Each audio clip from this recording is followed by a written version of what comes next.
Ok, bueno, entonces estoy terminando de admitir a algunas personas que están ingresando.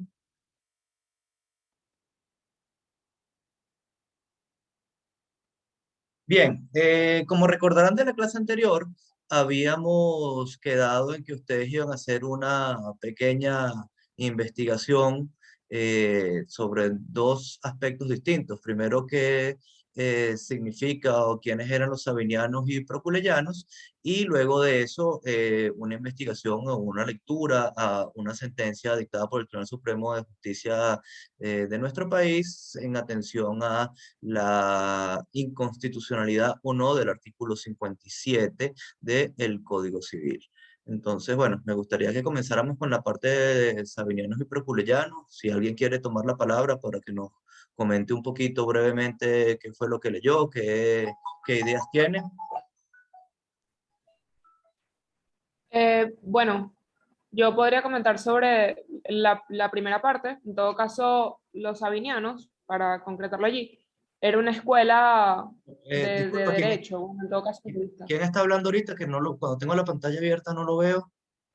Ah, ok, Aranza Jurado. Ah, ok, Aranza, muy bien, dime. Ok, bueno, y era básicamente, bueno, es una escuela de juristas que, bueno, se dedicaban al derecho como profesión y era una escuela también diferenciada a la de los procuradores.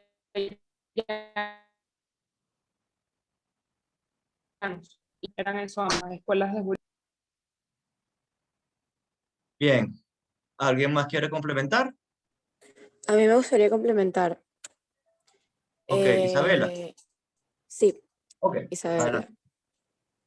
Los sabinianos eran más conservadores, metódicos y defensores de las autoridades imperiales. Sin embargo, los procoleyanos eran más liberales, es decir, no estaban a favor del emperador en sí. O sea, daban críticas a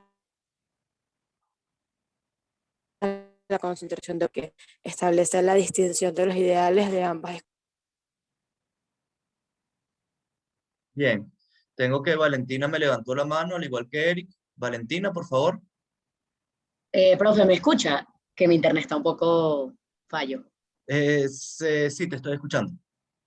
Bueno, quería agregar, además de lo que dijo Isabela y Aranza, que los sabinianos y los proculeyanos fueron dos escuelas que nacieron en la época del derecho clásico y o sea, el creador de la escuela sabiniana fue Masurio Sabino, si no estoy diciendo mal el nombre, y Labeo y su discípulo Proculo fundaron la escuela proculeyana. Y como dijo Isabela, los sabinanos eran más conservadores y los proculeyanos eran como más reaccionarios. Eso fue Ok. lo que pudimos. Eric, Bueno, otra cosa que yo quería agregar era que una de las principales diferencias entre ambas escuelas era que mientras que los sabinianos ejercían el derecho como profesión, los procurellanos lo hacían como un ejercicio libre de la nobleza. Esto queriendo decir que mientras los procurellanos estaban más dedicados al desarrollo del derecho, los procurellanos lo hacían como un acto de demostración de su nobleza. ok. Diego, Profe, yo tengo más una pregunta que un aporte. De todas maneras, ¿la puedo hacer?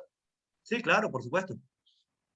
Yo quisiera saber por qué en el inicio de la personalidad jurídica, cuando una persona, para que sea reconocida como persona, ¿por qué se habla también de sabinianos y proculianos?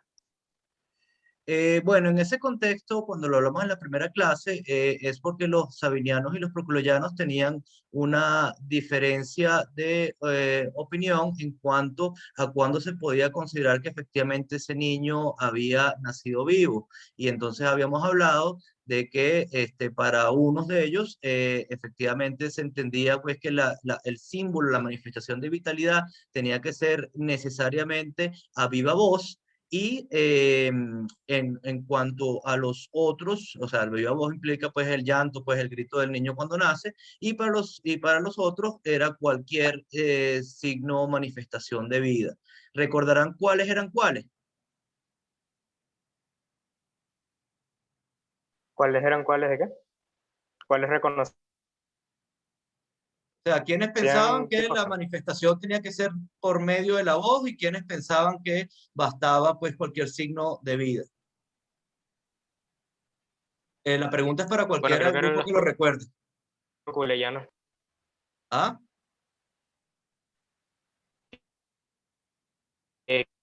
Creo que eran los proculeyanos que decían media voces, algo así que significaba Correcto. Entonces, para los proculeyanos decían que para el niño que pudiera demostrarse y ser reputado que había nacido vivo, tenía que hacer una manifestación que fuera oral, por el llanto, mientras que para los sabinianos, pues cualquier otro símbolo de vida, signo de vida que hubiera dado ese niño para el sí, que momento, pues significaba movimiento, respiración, lo que fuera, era válido. ¿Ok?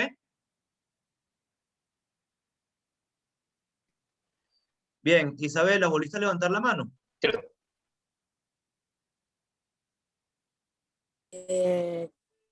Tengo una pregunta. Investigando sobre los sabinianos, los proculianos,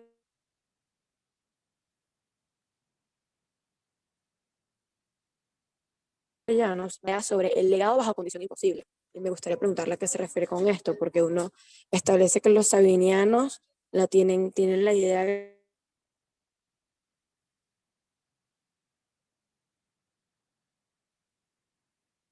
No te escucho muy bien. Isabela, te perdí el audio. que es Aló, se escucha muy un entrecortado. legado,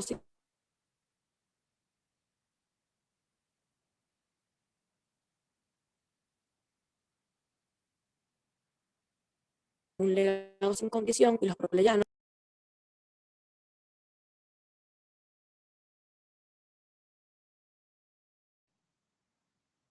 Perdón, creo que se me había ido mi audio. Isabela, casi no te pude escuchar.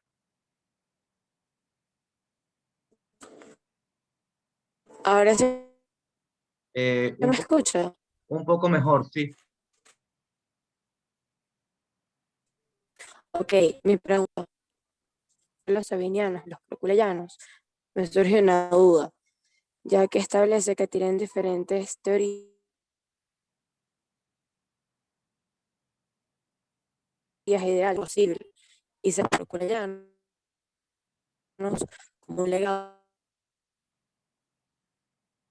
nulo, y quiero saber cuál es la diferencia. Oye, se escucha muy, muy, muy entrecortado.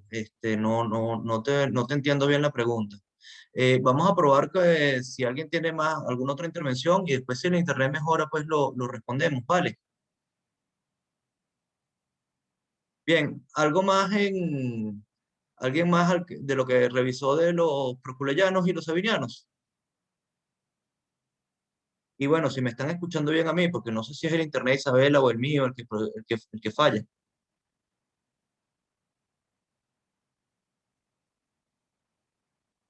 Profe, se le escucha bien en estos momentos. Ok, ok. Entonces, ¿alguien más con sabinianos proculeyanos?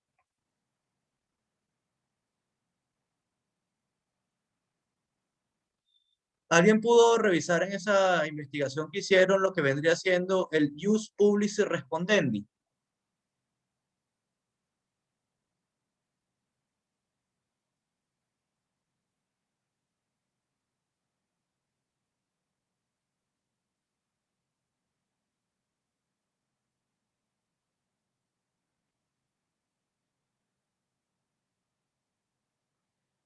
¿Me escuchan? Quería saber si en ese contexto de sabinianos y proculeyanos alguien pudo toparse con la idea de lo que es el Ius Publicis Respondendi.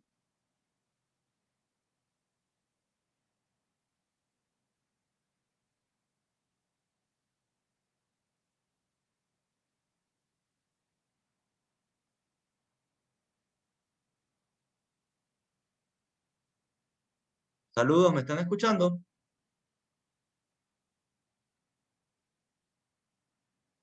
Les estaba preguntando Profe, un si... momento.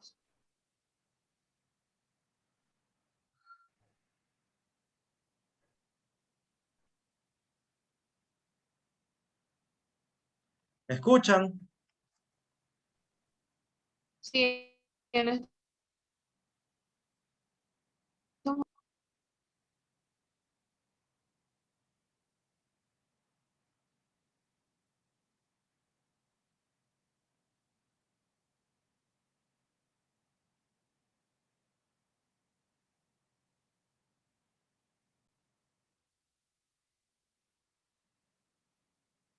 Profe, lo dejé por el chat, que nosotros sí lo escuchamos bien. Creo que usted es el que no nos escucha bien a nosotros. Ahorita te estoy escuchando bien. Entonces, les estaba preguntando por el Use Public Respondendi, no sé si me estabas hablando de eso. No, eso no se escuchó. Ok, dentro de la investigación Por- de Sabinianos y Proculeyanos, no sé si se toparon con el concepto del Use Public Respondendi. A ver si alguien me puede decir qué es eso.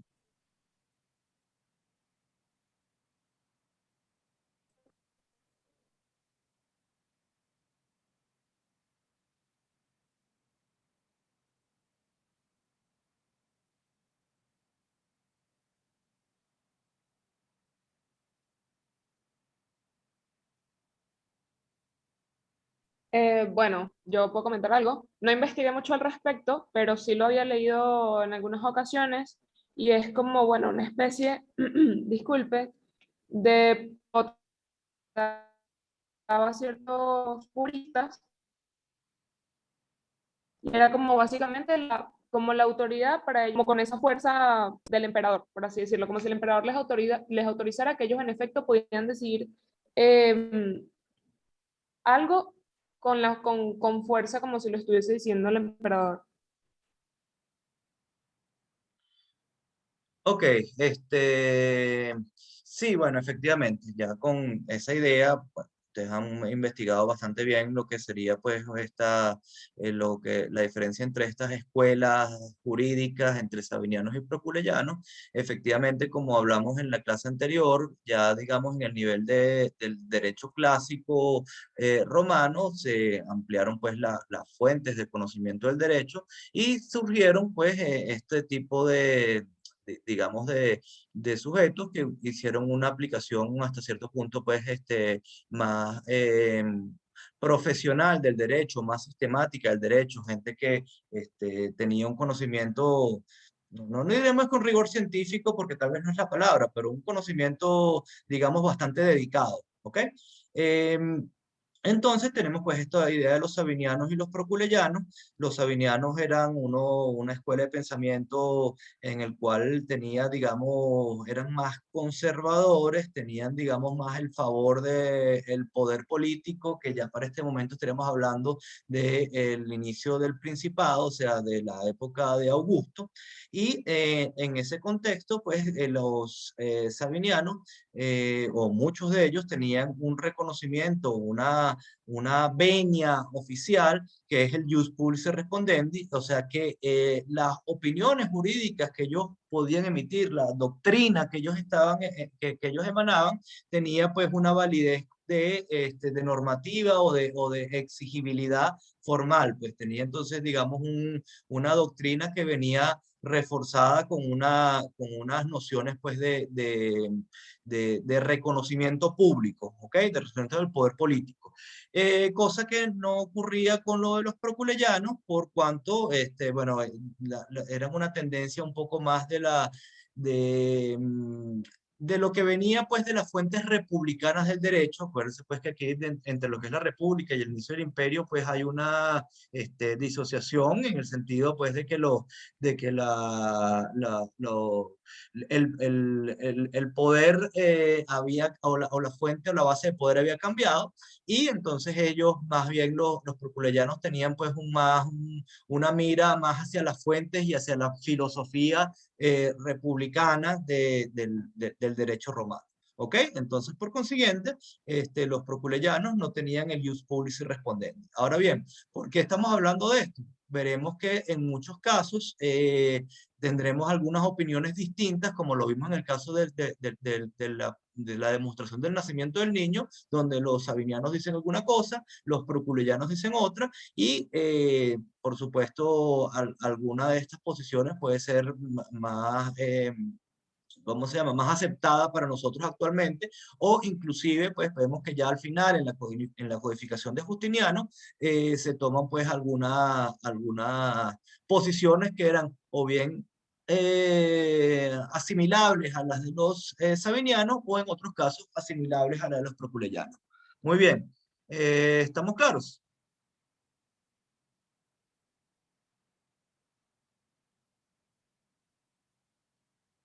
Ok, Isabela, aprovechando que el internet está como mejor, la pregunta que tenías.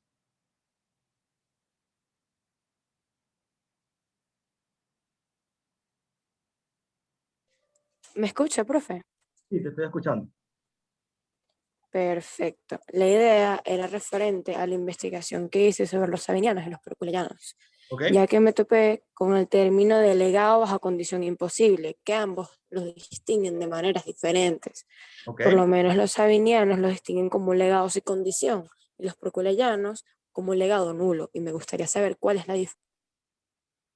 Ok, bueno, en esta pregunta, más allá que hacer una distinción entre lo que es conceptual, entre lo que es sabinianos y proculeyanos, lo que es justamente un ejemplo de las diferentes posiciones que pudieran tener. Ahora, entiendo que la pregunta tuya es cuál es ese concepto del legado de condición imposible.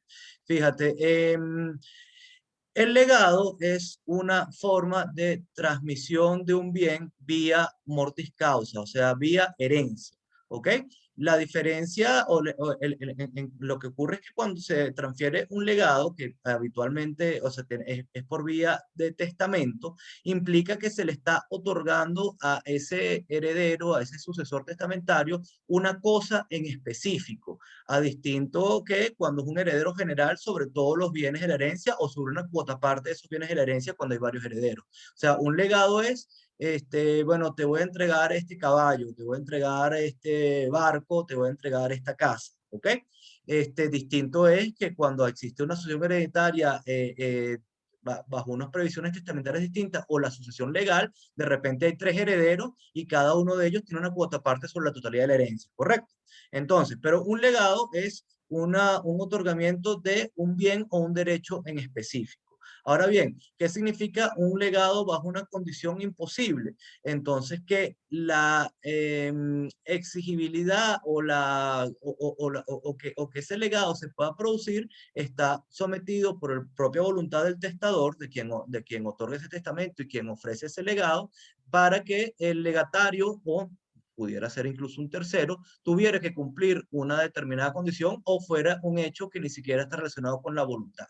Entonces, un legado bajo condición imposible pudiera ser, en tiempos romanos, bueno, te entrego esta casa cuando el primer romano llega a la luna. Evidentemente, pues ya para nosotros eso ya ocurrió, pero para en el mundo romano eso era el equivalente a decir que es una condición que nunca se va a cumplir, ¿ok? Entonces, la diferencia de opinión sería, ¿qué significa, cuál es la interpretación que tiene que dársele a este legado bajo condición imposible que instituyó ese testador?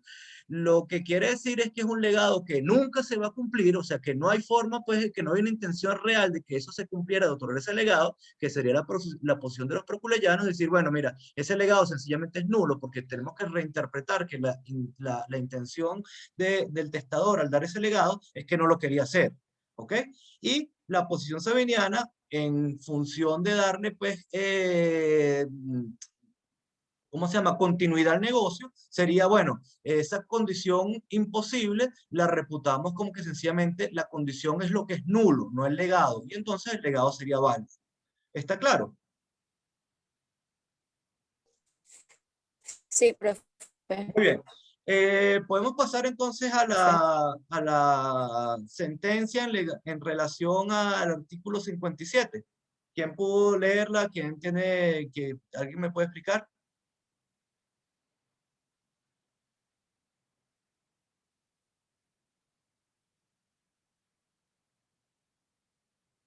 Bien, los escucho.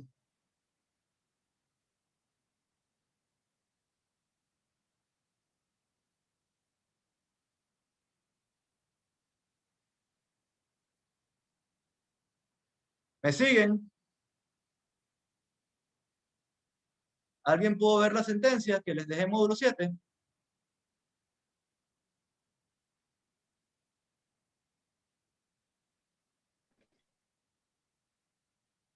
Profe, yo la leí, es la del artículo 57, la de la mujer que no puede contraer válidamente matrimonio, sino después de 10 meses contados, esa, ¿verdad? Correcto. Eh, bueno, me pareció muy interesante, en verdad, leyendo todas las consideraciones, no sé si quieres que, o sea, como que explique un poco lo que es la sentencia o qué me pareció. sé, en verdad. Si puedes explicar brevemente cuál es la máxima, o sea, qué es lo que está decidiéndose allí, cuál es el problema jurídico sometido a decisión en beneficio pues de los que no lo hayan leído, te lo agradezco. Bueno, Gabriela del Mar Ramírez Pérez es una ciudadana que mandó una acción de nulidad inconstitucional contra el artículo 57 del Código Civil, ya que por diferentes razones violaba el derecho a la igualdad y discriminaba a la mujer, pues en realidad es de eso. No sé si quieren que lea el artículo como que para que la gente que no leyó pueda entender más o menos qué dice. Léelo, pues. El artículo dice que la mujer no puede contraer válidamente matrimonio sino después de 10 meses contados a partir de la anulización o disolución del anterior matrimonio, excepto en el caso de que antes de dicho lapso haya ocurrido el parto o produzca evidencia médica documentada de la cual resulte que no está embarazada. Bien, Entonces, ajá. bueno, se hicieron varias consideraciones que me parecieron sumamente importantes. Yo considero que obviamente el artículo va en contra de la igualdad y no discriminación, porque se limita a la mujer de poder celebrar un segundo matrimonio solamente por el hecho de ser mujer, pues, porque al hombre no se le exige matrimonio y eso, y a una mujer soltera. Bien, Judith, levantaste la mano, ¿quieres complementar algo? Sí, profe. También cuando estaba leyendo la sentencia me pareció interesante que la Procuraduría General o sea, estableció que el impedimento en cuestión nació por la necesidad de evitar la confusión de la paternidad y eso se originó en el derecho romano. Y creo que es como relevante para esta clase. Y bueno, que al final se declara que que en consecuencia la decisión es que sí declararon que obviamente esto era discriminatorio y que iba en contra de la igualdad y que al final eso era algo que, o sea, ya no se necesita porque ya no se confunde la paternidad como los tiempos de antes, por así decirlo, y ya no es necesario establecer ese periodo y hoy en día simplemente es discriminación.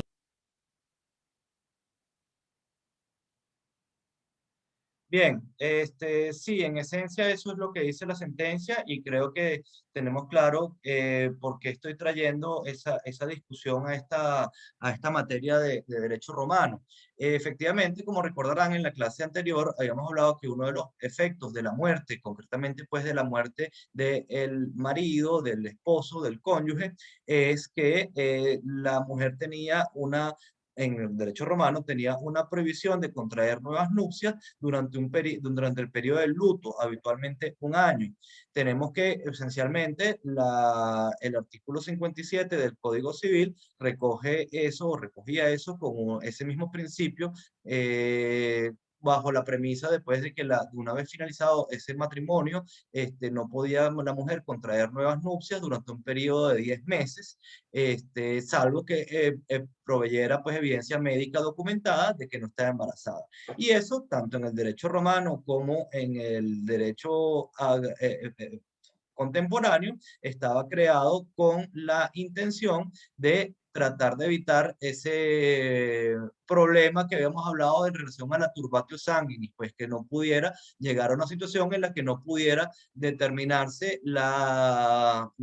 efectivamente la paternidad de ese niño, sí, porque como ustedes recordarán, existen unas presunciones de paternidad que ya deben estudiar en derecho civil, durante que el niño pues nació dentro del matrimonio, se entiende que es del esposo, el nacido pues durante el matrimonio o dentro de los 300 días siguientes. ¿Por qué? Porque se entiende que el embarazo humano habitualmente pues no dura, no puede durar un término menor de 180 días ni un término mayor de 300 días. 300 días, entonces son 10 meses. Bien. Como se fijan, pues esto es un tema bueno, que una cosa que analizaron los romanos y que como es un evento prácticamente biológico y social, no tiene repercusiones hasta nuestros días. Quisiera saber, bueno, ya por lo menos las que han levantado la mano aquí, han dado una cierta explicación, nos han dicho que la sentencia consideró que eso era discriminatorio y por ende inconstitucional. ¿Ustedes en general, pues algunos otros, estarían de acuerdo con esa premisa que dictó la Sala Constitucional?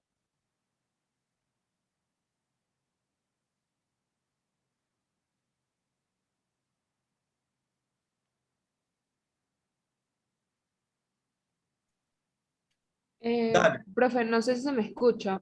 sí, se te está escuchando. Ok, perfecto, tenía como problemas de conexión. Bueno,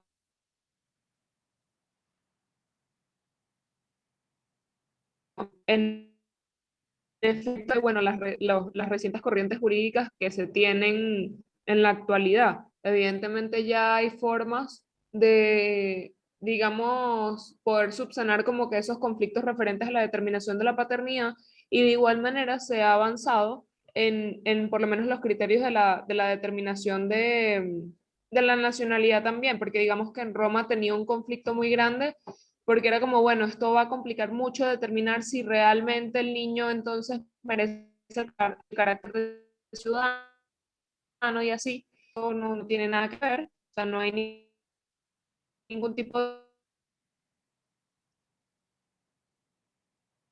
de inicio acá.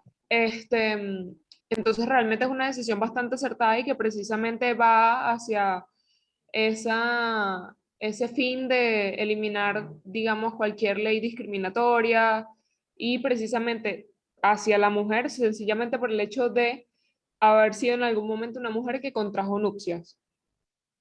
Ok, ¿alguien más está de acuerdo? ¿Alguien lo considera en contra? No sé, quiero escucharlos un poquito para darle cierre a este tema.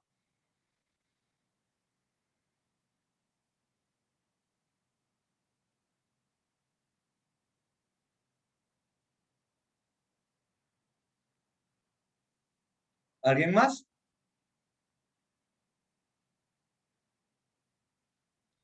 Bueno, fíjense, yo en lo particular considero que no es un asunto de discriminación, ¿ok? Yo creo que, bueno, efectivamente, si nos vamos a los tiempos romanos, no había ninguna forma de determinación clara de si la mujer no estaba embarazada o no del marido que hubiera fallecido o si había, digamos, quedado embarazada pues en un momento posterior. Evidentemente, si ya el marido estaba muerto, no iba a ser del marido, ¿no? Y bueno, la única forma que tenían ellos de determinar a ciencia cierta eso era esperar pues el lapso de tiempo en el que pudiera determinarse que efectivamente la mujer no había estado embarazada. Entonces, de entrada, si lo vemos desde la óptica del derecho romano, era una previsión que hasta cierto punto era razonable y aseguraba la paz social, por llamarlo de alguna forma, porque evidentemente daba certeza pues de esa relación paterna, los derechos hereditarios que pudieran recaer allí, derechos, bueno, de parentesco, etcétera, pues cosas que en el derecho romano, como vamos a estudiar, eran cosas bastante importantes, sobre todo cuando estamos hablando pues de temas de las clases aristocráticas, etcétera, ¿no?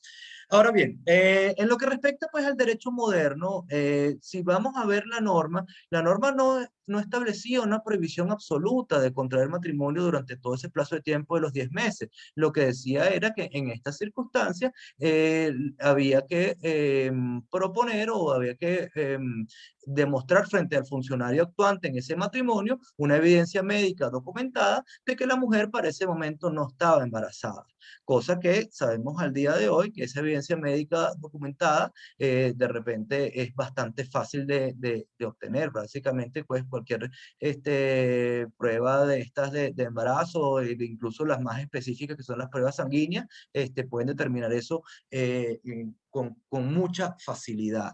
Entonces, fíjense que la norma, al estar estableciendo pues esa posibilidad de que pudiera contraerse el matrimonio con esa evidencia médica, yo creo que, digamos, no era una prohibición absoluta. Por otro lado, digamos, la discriminación presupone que haya unas diferencias que no estén justificadas.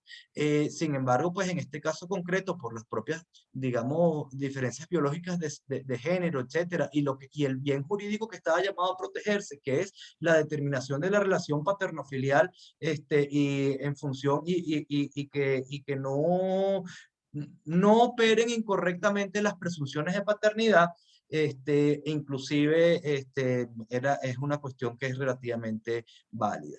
¿Qué es lo que ocurre? Que creo yo, ¿dónde está el problema? El problema es que efectivamente el Tribunal Supremo en sala constitucional puede utilizar una función al, digamos, velar por la constitucionalidad y la legalidad de las normas de lo que se llama pues legislador negativo. Puede anular las normas, pero no puede construirlas, ¿ok?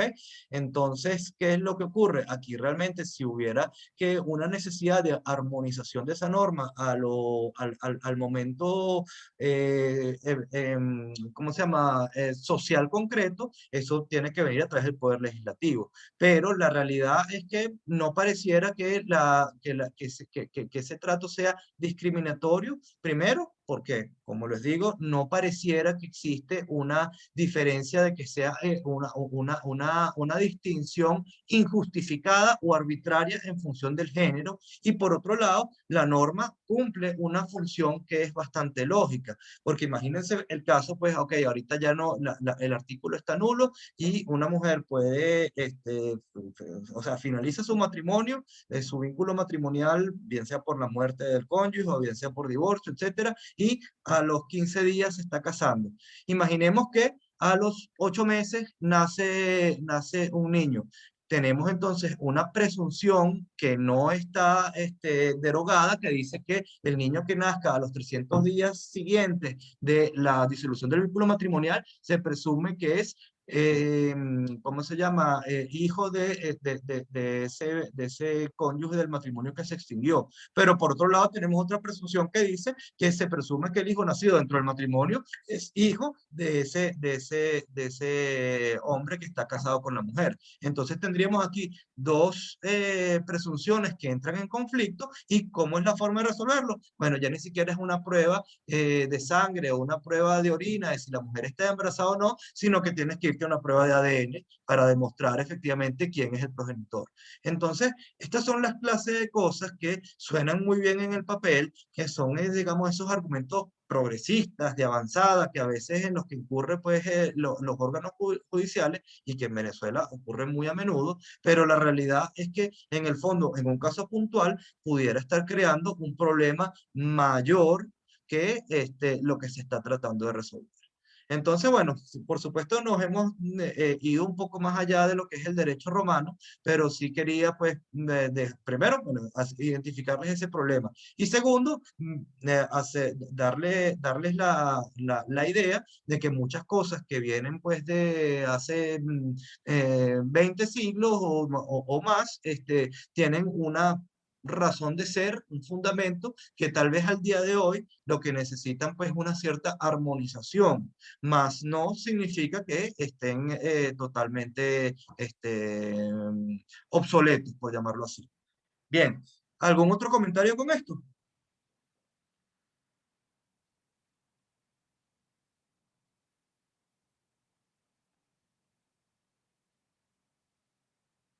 Si no tenemos ningún otro, estoy poniendo la presentación. ¿La están viendo? Sí. Sí, profe. Ok. Profe, Perfecto. Sí, por favor, lo que me vayan a decir, díganmelo por el micrófono, porque cuando tengo la presentación abierta no estoy viendo el chat, ¿ok? Bien, entonces vamos a entrar en el contenido propiamente dicho de nuestra segunda clase y concretamente en lo que respecta al estatus libertatis. Ok, como recordarán de la clase anterior, ya, bueno, pasamos por nuestra investigación sobre los proculeyanos, nulidad del artículo 57, turbatus sanguinis, etcétera. Pero habíamos hablado entonces en la clase anterior, una de las ideas centrales que manejamos es que en Roma, ser sujeto de derecho, tener personalidad jurídica y el libre ejercicio de esos derechos depende de la concurrencia en esa persona y en el tiempo específico de una triple condición, que la persona sea persona libre, que sea ciudadano romano y que sea sui juris. Y eso viene entonces con una correlación entre lo que vendría siendo el status libertatis, el estado civitatis y el estatus familiar, ¿correcto? Como recordarán, entonces habíamos hecho una clasificación que les volví a traer aquí para recordarla en relación a cómo se clasifican las personas naturales conforme a sus estados civiles. Tenemos entonces que la primera división es conforme al status libertatis entre libres y esclavos, ¿ok? Y dentro de los libres hemos hablado que conforme al status civitatis pueden ser ciudadanos y no ciudadanos, conforme al status libertatis nuevamente lo pueden ser ingenuos y libertinos, ingenuos que ya lo habíamos adelantado son los que nunca han sido esclavos, y los libertinos o libertos son aquellos que en algún momento fueron esclavos y después recobraron o, bueno, o adquirieron una situación de libertad o la recobraron luego de haberla perdido por la esclavitud. Como recordarán, pues yo les había dicho que la situación de ser libre o ser esclavo o caer en esclavitud era una situación relativamente fluida en el derecho romano, que podía, una persona libre podía caer en la esclavitud por varias causas, o sencillamente un esclavo de nacimiento también podía adquirir el estatus de libertad. O inclusive, pues, una persona que hubiera nacido libre puede caer en la esclavitud y nuevamente por algún otro evento posterior puede restablecerse su estatus de libertad. Y bueno, la última clasificación que la vamos a ver en nuestra clase un poco más adelante, pero ya hemos adelantado un poquito el concepto de esto, es entre sui juris y alieni juris, y que esta es una división que tiene que ver con el estatus familiar, en el entendido de que los sui juris son aquellos sujetos que no están sometidos al poder jurídico familiar de otra persona, mientras que los alieni juris son justamente aquellos que están sometidos al poder familiar de otra persona o concretamente, pues un sui juris pater familia, padre de familia. Bien, ¿alguna pregunta hasta aquí? Para poder entrar en materia concretamente de lo de hoy.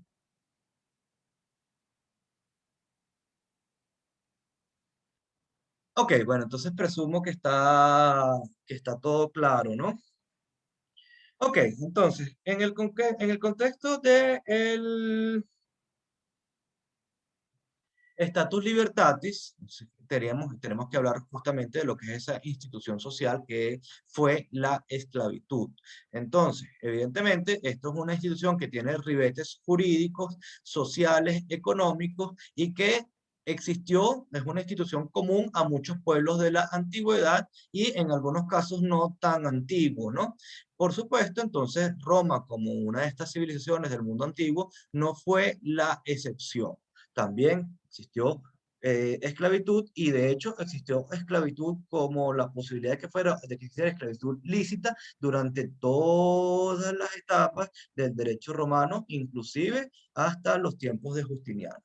Ahora bien, a diferencia pues de esa esclavitud más reciente, de la que va desde los siglos XV a XIX, donde los europeos esclavizaron a habitantes del continente africano, los llevaron para América y todo esto, donde esa esclavitud en buena medida tenía un motivo racial importante. La esclavitud en el pueblo romano, al igual que en muchos otros antiguos, no tenía un contexto racial preponderante. O sea, no es porque la gente fuera de determinado color, de determinada raza, por sí mismo o solo por ese hecho era susceptible pues de adquirir la condición de esclavo. ¿Ok? Diríamos que en Roma la esclavitud obedecía pues estas razones políticos, sociales, económicas, más que filosóficas, ¿ok? Entonces no es que se entendía que unas personas habían nacido para ser esclavos porque por determinadas circunstancias, o unos seres humanos tenían que ser esclavos por determinadas circunstancias, o sea, o porque era su naturaleza ser esclavos, sino que era una situación que ocurría por imperio de la ley, por una situación jurídica de lo que el ordenamiento jurídico establecía, ¿ok? Entonces, ¿cuáles son los motivos por los cuales se crean estos pueblos antiguos? Y por supuesto en el caso de Roma, la idea de la esclavitud. La primera razón eran las guerras, ¿ok? Una vez que, bueno, por supuesto, estos pueblos podían tener cualquier cantidad de conflictos, por las razones que sean, por el acceso al recurso, a los recursos, territorio, lo que fuera que pudiera ocurrir, ¿correcto? El tema es que una vez que estos conflictos bélicos finalizan, porque eventualmente finalizan, y habitualmente finalizan con un lado victorioso y un lado que ha perdido, pero no todos los combatientes del lado perdidoso terminan falleciendo, sino que terminan cautivos, presos. Entonces se hace la pregunta, bueno, los vencedores, ¿qué hacemos con toda esta gente que capturamos? ¿Los matamos a todos? ¿O no, parece que es una alternativa pues un poco fuerte, inclusive pues hasta para los estándares y los valores del mundo antiguo que no son exactamente los nuestros? Pero entonces la otra alternativa es, bueno, los devolvemos para su casa para que después se rearmen y nos vuelvan a atacar, o sea que siguen siendo una amenaza latente para nosotros. Pareciera que indudablemente esa no sería una alternativa muy válida. La otra cosa es, bueno, los capturamos y los dejamos presos eternamente. En un mundo donde los recursos seguían siendo limitados, se podrían imaginar que tener la posibilidad de tener a grandes grupos de personas cautivos, presos, con necesidad de alimentarlos, etcétera, tampoco es que era una alternativa muy racional dentro de ese contexto. Entonces la cosa es, bueno, dejan de ser seres humanos, se convierten en una propiedad y de alguna manera, pues esos sujetos pueden tener una utilidad para nuestra sociedad, para nuestra civilización. Y eso nos lleva entonces a la segunda parte, que sería la necesidad de mano de obra. En las sociedades antiguas, en las sociedades preindustriales, donde cualquier evento, cualquier desarrollo, actividad humana era sumamente intensiva en necesidad pues de horas hombre, de actividad del ser humano, digamos, no teníamos maquinarias más allá de las máquinas simples, la agricultura, la ganadería, la navegación, cualquier clase de cosas de estas necesitaba pues la construcción, necesitaba muchas personas. Entonces efectivamente dijeron, bueno, tenemos una cantidad de gente aquí que sencillamente la podemos poner a trabajar, a desarrollar pues nuestros fines económicos, sociales, etcétera. Entonces, digamos, esto no significa, no me entiendan que estoy haciendo una apología a la esclavitud ni nada por el estilo, sino que hay que entender pues estas nociones de los pueblos antiguos en virtud pues de sus propias necesidades, intereses, del mundo en el que vivieron, de los valores que tenían, y no cometer el error de analizar pues estos pueblos o estos grupos humanos conforme pues a nuestras ideas, nuestros valores y nuestras sensibilidades del mundo moderno. ¿Ok? Entonces, como les estaba diciendo, el esclavo tiene una privación de libertad y una pérdida de su personalidad jurídica por imperio de la ley, no porque fuera la naturaleza humana de ese sujeto en sí, en serlo, pues. De hecho, los esclavos la concepción que existía, pues gente que, bueno, es una propiedad, pero no significa pues que sean de otra especie, no son chimpancés, ni son jirafas, ni son mesas, ¿ok? Se entendía que efectivamente eran parte de, eran seres humanos, ¿ok? En cuanto a la etimología del concepto de esclavos o del vocablo esclavo, nos permite ver también algunas cosas que son importantes para nuestro análisis de la institución de la esclavitud. Primero, a estas personas que estaban en esta condición de esclavitud se les denominaba en latín servus, o sea, siervo. Y esto significa que en los primeros tiempos de la esclavitud en Roma, estamos hablando del derecho quiritario, del derecho antiguo romano, los esclavos que se tenían normalmente eran ayudaban pues en las labores domésticas de casa, en las labores de Estado, pero justamente ocurrían dos cosas. Primero, normalmente estos primeros pueblos conquistados por Roma eran racialmente, culturalmente, perdón, muy parecidos al pueblo romano. Entonces, de alguna manera se entendía que, aunque estos sujetos eran esclavos, no los veían como tan distintos, los veían entonces como unos sirvientes, y por supuesto el trato en este derecho arcaico del esclavo, por reglas generales, no era tan distinto al que se le daba a otro sujeto que si fuera persona reconocida en derecho.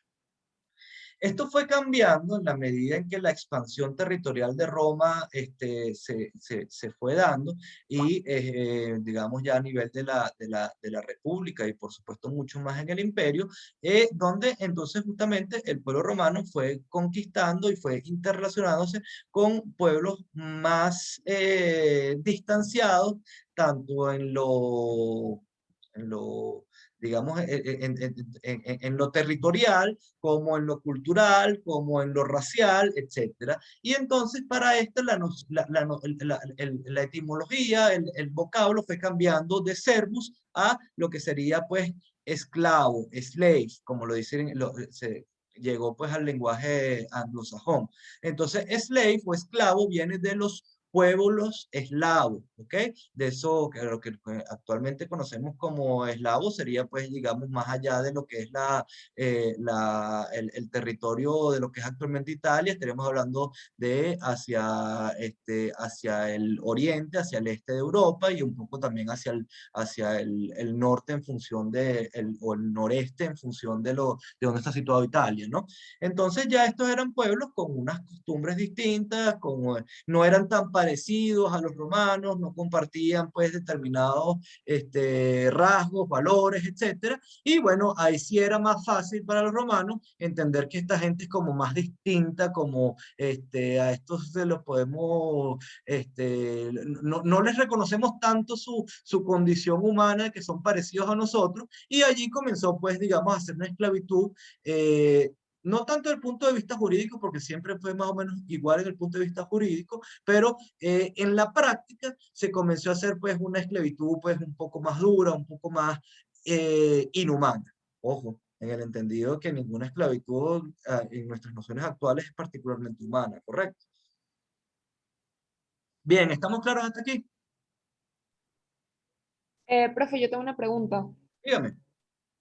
Ok, bueno, es con respecto a esa como diferencia etimológica de los dos términos que se utilizaron para los esclavos. En todo caso, el segundo era más como, de cierta manera, una identidad colectiva, o sea, como si eso fueran pueblos enteros a los que se les llamaran slaves.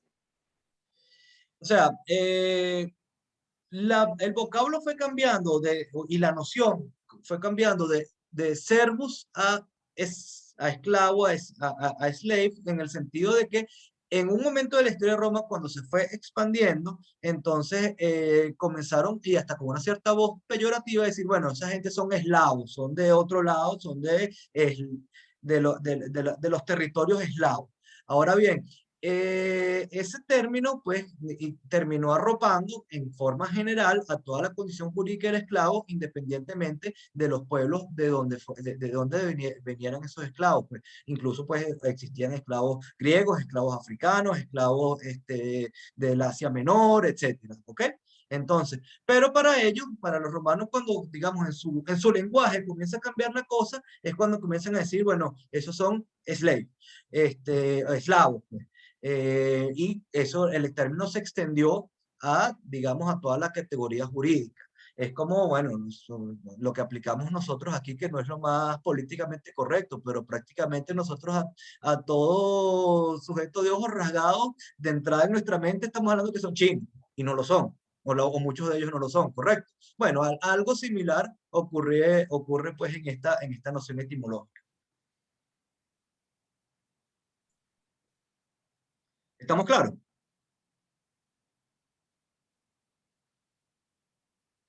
Bien, Sí, entonces, profe, gracias. ok, entonces, vamos a hablar de las causas de la esclavitud. Entonces, la esclavitud podía ser por razón de nacimiento o por causas posteriores al nacimiento. En razón de nacimiento, como recordarán de la clase anterior, cuando estábamos hablando de los estados jurídicos del nacido, la regla general es, primero, que la mujer esclava no tiene personalidad jurídica y que el nacido sigue la condición de la madre. ¿Ok? Entonces, partiendo de este par de premisas, tenemos que si la mujer no tiene personalidad jurídica, la mujer esclava no tiene personalidad jurídica, entonces no puede contraer un matrimonio válido, porque el matrimonio es una institución que está amparada en el derecho y lo implica pues una unión de dos sujetos de derecho. Entonces, si no es sujeto de derecho, evidentemente, lógicamente, dentro de ese orden jurídico, no puede casarse. Los hijos que ella tenga necesariamente no van a ser matrimoniales nunca, son hijos extramatrimoniales y entonces ahí aplica la regla de que sigue la condición de la madre. Entonces, adicionalmente a eso, tenemos que si el hijo que nace de la mujer esclava, que no tiene personalidad jurídica, no puede, o sea, la madre no puede transmitirle una personalidad jurídica que no tiene. Entonces, efectivamente, ese niño nace en principio o también con una carencia de personalidad jurídica y sigue siendo pues una propiedad de el dueño de esa esclava, lo cual si lo vamos pues a los términos jurídicos sería pues los frutos que da la cosa también son propiedad del dueño de la cosa, ¿no?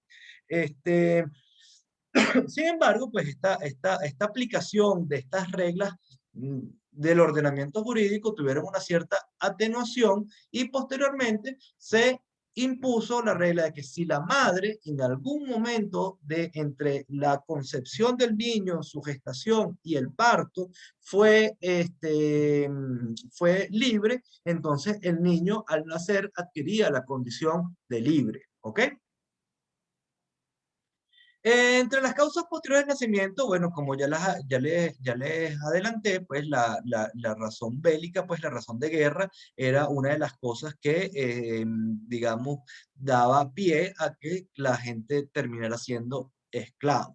Ahora bien, dentro del esquema de la concepción romana del asunto, ellos tenían como un cierto doble estándar, ¿ok? Pero un doble estándar justificado entre sus propias creencias jurídicas. Entonces, en la cautividad en guerra, por supuesto, podía ocurrir dos cosas. En las guerras que tenía Roma con otros sujetos, de repente habían unos cautivos de esos otros pueblos que terminaban pues en manos de los romanos, o podía ocurrir también que determinados romanos o sujetos romanos terminaran cautivos pues vencidos y capturados por los pueblos extranjeros. Entonces, para eso causa la diferencia de que los capturados por Roma, o sea, los extranjeros capturados por Roma, están en una situación de esclavitud justa, mientras que los romanos cautivos por los extranjeros están, desde el punto de vista del ius civile, en una esclavitud injusta.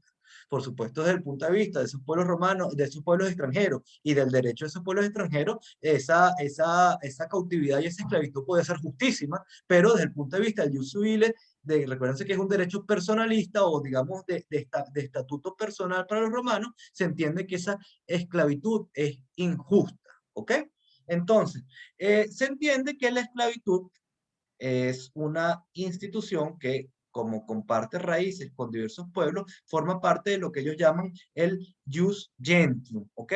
Entonces, en ese contexto, los extranjeros que son capturados por Roma están abarcados o están, ¿cómo se llama? Compelidos por ese ius gentium, y dentro de ese ius gentium, entonces significa que se convierten en esclavos, en principio esclavos del Estado. ¿Y por qué esclavos del Estado? Bueno, ¿quién ejerce la guerra, el acto de guerra? El Estado. Y entonces, si el Estado, los beneficios que se obtengan de esa guerra, el botín de guerra, es del Estado. Y se entendía pues que estos sujetos vencidos, capturados, etcétera, formaban parte de ese botín del Estado. Y por consiguiente, estamos hablando de que estos sujetos eran esclavos, estaban, como ya les dije, en una iusti servi, en un servicio justo, o sea, una esclavitud justa. Por supuesto, una vez que el Estado adquiría la propiedad de estas personas, los podía pues vender, se las podía vender a los privados, etcétera, y de esa manera también pues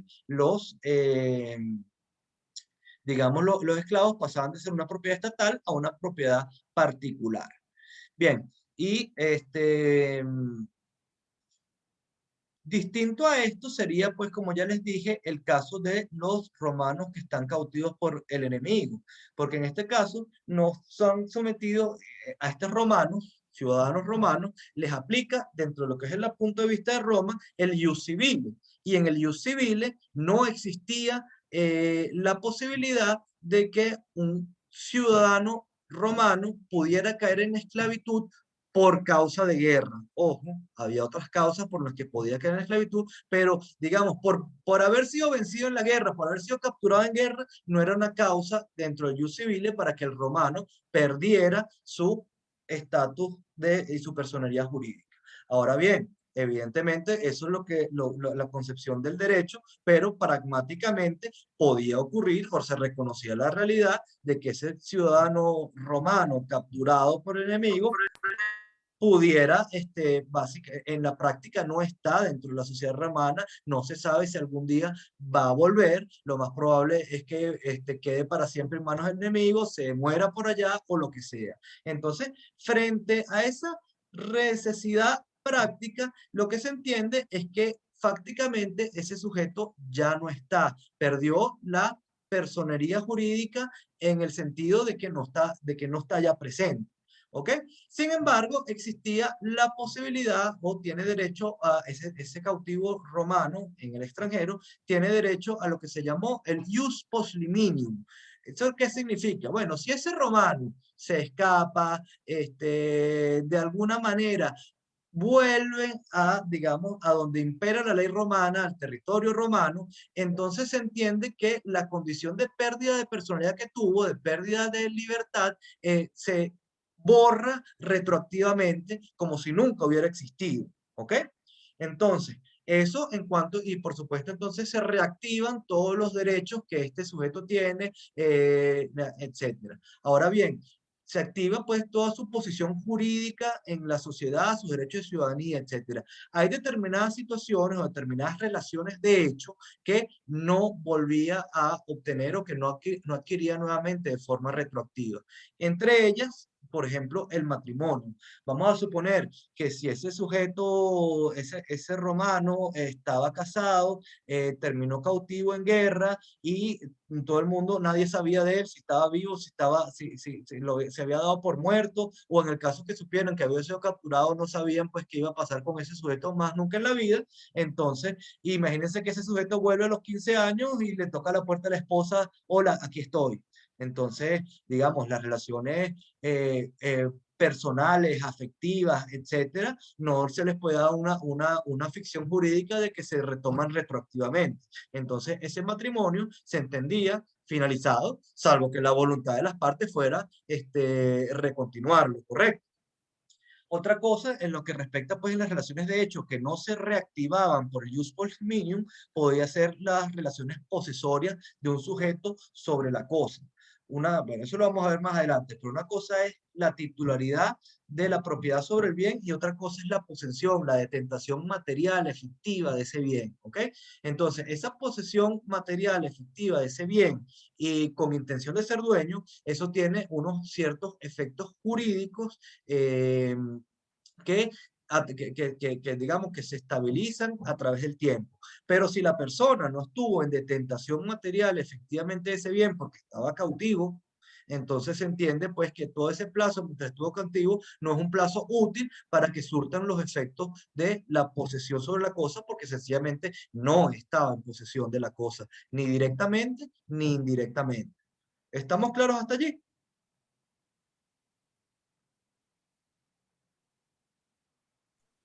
Sí, profe. Muy En bien. el chat también ponen que sí. Ok, lo que pasa es que como les comenté, no, cuando tengo esto abierto, no tengo abierta la ventana del chat, entonces, mejor es que me hablen. Bien, continuamos con las causas de la esclavitud. Entonces, otra causa de la esclavitud que era posible o con posterioridad al nacimiento es cuando la esclavitud se producía por condena penal, ¿ok? Y esta condena penal, evidentemente, que era en la esclavitud, se establecía como una sanción a unos ilícitos sumamente graves, ¿ok? Normalmente, pues, conspiraciones, en algunos casos parricidio, pues, matar al padre, matar a funcionarios, matar al emperador, o cualquier cosa de esta que podamos entender, pues, que son delitos sumamente graves, ¿ok? Entonces, normalmente la condena penal no era una ejecución así tipo lo que se vio después en la Revolución Francesa o en algunos otros sistemas penales de, bueno, vamos a ponerte, mueres en la horca o la guillotina, o etcétera, sino que habitualmente estos sujetos, dentro de su óptica pragmática hasta cierto punto, esa condena de muerte tenía, esa condena penal tenía también que cumplir una cierta función social, en el sentido pues, de que tuviera todavía inclusive una utilidad, pues el fallecimiento de esa persona. Entonces normalmente las condenas, por ejemplo, de trabajar en minas, imagínense pues cuáles serían las condiciones de verdad de poder trabajar en unas minas en el mundo antiguo, donde realmente prácticamente se equivalía a una condena de muerte porque la esperanza de vida en eso era muy limitada. También pues digamos todas estas cosas que uno ha visto, bueno, que son eventos históricos, pero que sobre todo las hemos visto muy en las películas, en las cosas, pues las condenas a morir por bestias ¿cómo se llama? En el Coliseo, bueno, esa clase de cosas, una condena también a entrar en una escuela de gladiadores, o sea que básicamente también pues ocurría más o menos lo mismo que con las minas, pues la esperanza de vida de un gladiador era una cosa muy limitada, y en todo caso, pues estas cosas que ahorita pues las vemos como barbáricas, y que efectivamente barbáricas eran, pero en su momento cumplían una función en la sociedad romana como tal. ¿Ok? Entonces, ¿qué otra causa era jurídica para caer en esclavitud o un tipo de sanción o condena? Perdón. En el caso de que la mujer libre tuviera relaciones sexuales recurrentes con el esclavo de otro, y a pesar de que se le hubiera dicho que cesaran, porque a veces de repente pues la relación no estuviera en conocimiento, no estuviera en conocimiento de que esa persona era, de que ese otro sujeto era esclavo, mejor dicho, pero si en el caso pues que se le pidiera que cesara en esa situación, y no lo hiciera, o sea que fuera reincidente y fuera algo, digamos, que causara problemas al propietario de ese esclavo, entonces eso podía tener como sanción que efectivamente a través de una condena se le redujera a la esclavitud a esa mujer. ¿Ok?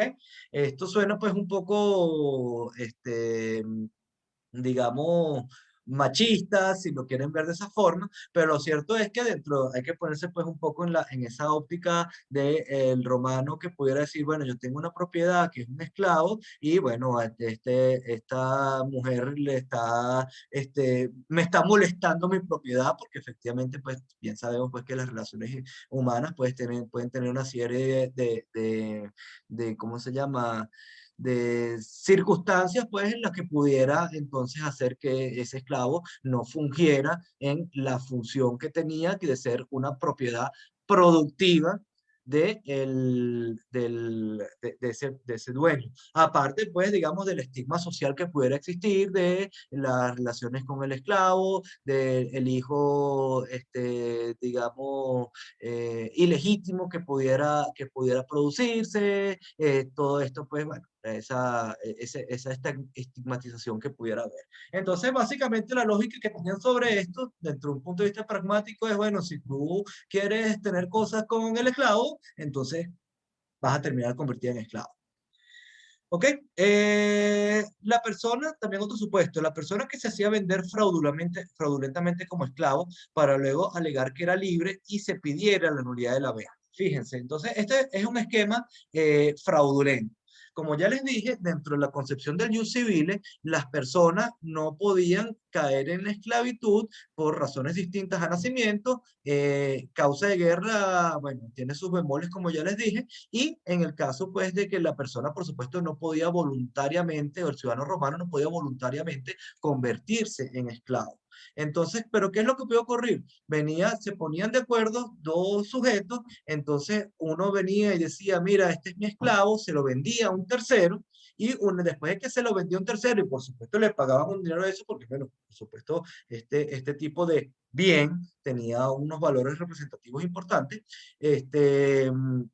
después viniera esa persona que vendieron como esclavo, el que lo vendió o cualquier otro sujeto de la familia, dijera, ya va, miren, él no es esclavo, es una persona libre y tal. Entonces, por supuesto quedaba libre, pero se desaparecían todos y no le pagaran, no le devolvieran el dinero al que pagó. Pues entonces, este es un esquema evidentemente fraudulento. Entonces, ¿cuál fue la solución de derecho romano frente a esta posibilidad de escamoteo? Decir, bueno, no, aquí en estos casos, si ocurre pues esta venta fraudulenta, lo que hacemos es reconocerle los efectos a esa venta, y por consiguiente, entonces esa persona fue vendida válidamente, lo cual entonces implica que sí cayó en esclavitud. ¿Ok? ¿Qué otra cosa? Supuestos de caer o de recaer en esclavitud. Podría ser en el caso de la ingratitud del liberto para con el patrón. Bueno, como ya les dije, pues podía ocurrir pues que esa persona que era esclava y era propiedad de alguien, ese dueño en algún momento le concediera la libertad.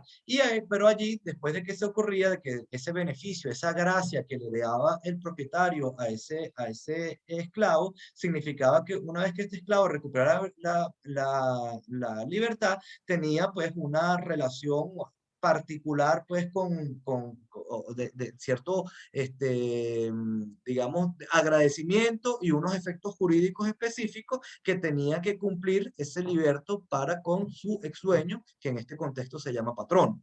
¿Ok? Entonces, en algunos supuestos en los que el liberto no cumpliera con esos deberes que tenía frente al patrono, este podía reclamar y decir, bueno, miren, este sujeto es un ingrato, y podía demandar entonces que volviera a un estado de esclavitud.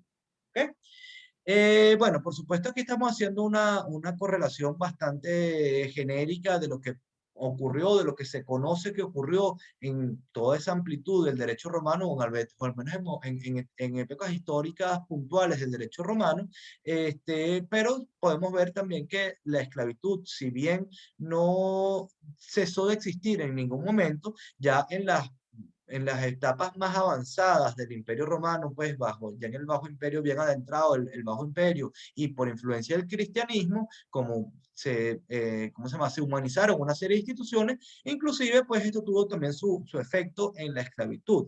Ya para el derecho de la codificación de Justiniano, las causas en las cuales por condena penal se podía incurrir en esclavitud, ya básicamente eran las dos últimas que les dije aquí, la de la venta fraudulenta y la de el motivo de ingratitud del liberto para con el patrón. Bien, ¿alguna pregunta? Sí, profe, yo tengo una pregunta. El hombre libre que tuviera relaciones recurrentes con la esclava de otro no tenía ningún tipo de condena, y ¿qué pasó? ¿Se veía mal en la sociedad? ¿Era algo raro? No sé. Bueno, digamos que una condena penal en la cual tuviera como efecto que pudiera caer en la esclavitud no existía. Lo que podía ocurrir efectivamente, la perturbación de la propiedad del otro sujeto, del propietario de esa mujer esclava, podía tener unos efectos jurídicos de naturaleza civil, o inclusive pues hasta de naturaleza penal, en el sentido pues de si esos perjuicios pues pudieran ser calificables de algún tipo de delito frente al propietario. Y bueno, como son también las cosas, depende de determinado contexto, el estigma social que eso pudiera tener tal vez era más limitado que en el caso pues de la mujer. Lo cierto es que más allá de que las consecuencias jurídicas que pueda tener por andar, digamos, perturbando la propiedad de otro, que fuera para él una causa de caer en la esclavitud, que es en el contexto en el que lo estamos viendo, no lo era. Gracias, profe. De nada. Ok, cambiamos la lámina. Ok, entonces ya hemos hablado cómo la gente caía en la esclavitud. ¿Cómo se salía de la esclavitud? ¿Cómo se extinguía la esclavitud? Entonces, esto era a través de una institución que en forma genérica se llamaba la manumisión. ¿ok? Que también en el lenguaje, digamos, en el lenguaje común actual entendemos que ese es el concepto, ¿ok? Manumisión etimológicamente significa en esto la salida de la mano, ¿ok? Entonces, la mano sería, pues, digamos, si lo vemos visualmente, es como ese poder jurídico que tiene, que está en manos una persona de la otra. Y la manumisión sería, bueno, cuando ese poder deja de existir. Ok, ¿cómo ocurría la manumisión? En principio tenemos dos tipos o dos categorías en las que esto puede ocurrir. Las manumisiones solemnes y las que se llamaron las manumisiones menores. ¿Ok? En las manumisiones solemnes se concedía tanto la libertad como la ciudadanía. O sea, ese sujeto que estaba en capitis de minutio máxima, que era equivalente a una muerte civil por efecto de esta manumisión, readquiría un status civitatis y readquiría un status libertatis y un status civitatis. Entonces, por supuesto, evidentemente, este tipo de manumisión incidía pues tanto en el derecho de propiedad del que dejaba de ser el propietario, pero también implicaba que había un nuevo ciudadano en el imperio, en la república, en el momento que fuera de la sociedad romana, y entonces, por supuesto, había una incidencia social que implicaba que ese acto de manumisión estuviera de alguna manera reconocido o avalado o sometido a formalidades públicas, o sea, frente a la sociedad o frente a la autoridad. ¿Ok? Entonces, ¿cómo podía arribarse a una manumisión solemne? Habían varios caminos. Uno de ellos era la manumitio vindicta. Vindicta tiene que ver con litigio. Entonces, ¿qué ocurría esto? Bueno, se planteaba un proceso judicial fingido en el cual entonces tenía como efecto que el ciudadano, que ese esclavo terminaba libre. ¿Cómo ocurría eso? Vamos a suponer, el propietario del esclavo, que tenía la intención de liberarlo, se ponía de acuerdo con otra persona y entonces esa persona venía y demandaba al propietario y le decía, esa persona que tú tienes ese sujeto que tú tienes como esclavo es una persona libre. ¿Qué ocurría? El propietario acudía a ese proceso, pero no con una contención, no con unas ganas reales de defenderse, sino que o bien comparecía ese proceso y decía, sí, es verdad, tienes razón, este es un sujeto libre, o podía sencillamente no comparecer al proceso y el efecto pues de no estar allí en ese juicio es que se le terminaba dando la razón a quien estaba demandando. Ojo, esto es, digamos, este proceso fingido era una figura en la cual, digamos, a través del poder del magistrado, a través de ese derecho pretoriano, se llegaba a la figura, pues, de que se concedía la manumisión y de alguna manera estaba avalada por una sentencia, pues, por una autoridad judicial, ¿ok? Podemos suponer pues que lo habitual es que el pretor estaba en perfecto conocimiento de que esta situación es lo que estaba ocurriendo y que realmente lo que se les estaba era revistiendo de unas formalidades a través de esta ficción judicial para arribar pues a ese efecto de manumisión. La otra figura que podemos ver dentro de las solemnes es la manumitio sensu, ¿ok? En el derecho romano, no sé si, la verdad es que no tengo claro si eso formalmente lo está recogido en o lo inventaron en algunas otras civilizaciones, posiblemente los griegos lo hayan hecho, pero lo cierto es que los romanos estabilizaron la figura de realizar censos relativamente periódicos cada ciertos años para justamente determinar cuál era la cantidad de personas que vivían en cada digamos, familia romana, los bienes que tenían, todo esto, los efectos pues de determinaciones tributarias, de determinaciones demográficas, etcétera. Incluso habían unos cargos, digamos, unos de estos honores, que eran el cargo de los censores, que eran los que estaban organizados, que realizaban estos censos y que tenían pues esas competencias. Ahora bien, en ese contexto lo que queremos decir con esto es que si en el momento en el que el dueño del esclavo estaba siendo censado, entonces manifestaba que que determinado sujeto era libre, o lo omitía dentro de de la lista de esclavos que manifestaba tener, entonces eso se entendía como que estaba haciendo una declaración frente a la autoridad de que ese sujeto no era esclavo. ¿Ok? Y entonces funcionaba como un mecanismo de manumisión también. Por supuesto, también por testamento, que significa pues que digamos, cualquier sujeto de estos con personalidad jurídica y con posibilidad pues, de tener ejercicio de disponer patrimonialmente de sus bienes patrimoniales vía mortis causa por testamento, entonces bien podía otorgar la libertad de sus esclavos o de algunos de ellos vía testamento. ¿Ok? Entonces, y esto sería un efecto pues de manumisión, por supuesto, que tendría o surtiría efectos luego de la muerte, porque el testamento surte efectos luego de la muerte de la persona, en este caso, del propietario del esclavo. En los libros posiblemente vas a conseguir que, digamos que esta manumisión por testamento en algunas etapas posteriores del derecho romano tuvo una cierta limitación al número de esclavos que se podían, ¿cómo se llama?, liberar, etcétera, porque bueno, se puede imaginar que cuando moría alguien muy rico, tal vez que con una gran cantidad de esclavos, y le daba por ese lado de liberarlos a todos, significaba pues una explosión demográfica hasta cierto punto, pues porque esta gran cantidad de personas que ahora se convierten en libres. Entonces eso puede haber creado unos ciertos problemas sociales que algunas leyes posteriores o alguna normativa dentro del derecho romano en algún momento limitó la cantidad de esclavos que se podían manumitir vía testamento. ¿Ok? La otra que tenemos es lo que se llama la manumitio in ecclesia.